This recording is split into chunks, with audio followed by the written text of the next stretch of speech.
አንድ ጊዜ ምን ሆነ መሰላችሁ? አገራችን ላይ ዝናብ ጠፋና የድርቅ ወሬ እዚህም እዚያም ሆነ። ሙስሊም በመስጂዱ ክርስቲያኑን በመቅደሱ ወደ ፈጣሪ ሊጮህ በነቂስ ወጣ። አንድ አባወራ ሕፃን ልጁን ና ወደ መስጂድ እንውጣ፣ ሙስሊም ክርስቲያን ሁሉ ተሰባስበን ዝናብ እንዲሰጠን ወደ አላህ ልንጸልይ ነው ይልና የሕፃኑን እጅ ይዞ ከቤት ይወጣል። ገና ደፉን እንደተራመዱ ሕፃኑ ልጅ ቆይ አባዬ መጣው ይልና እየሮጠ ወደ ቤቱ ይመለሳል።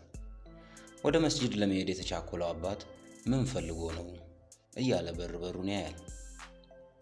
ሕፃኑ አፍታም ሳይቆይ እየሮጠ ይመለስና ዣንጥላ ረስተን ልንሄድ ነበር አለው፣ በእጁ የያዘውን ዣንጥላ እያመላከተው። የዚህ ሕፃን ልጅ ቀልብ ከሁሉም የተሻለ መሆኑን ተመልከቱ። እንግዲህ አላህን ተሰባስበን ዝናብ ከጠየቅነውማ ዝናብ በእርግጥም ይዘንባል ብሎ የሚጠለሉበት ዣንጥላ ይዞ ወጣ። የዚህን ሕፃን ቀልብ ከያዛችሁ የጠየቃችሁትን ታገኛላችሁ። ዮቶር ከሚለው ከአለማየሁ ደመቀ መጽሐፍ ገጽ 56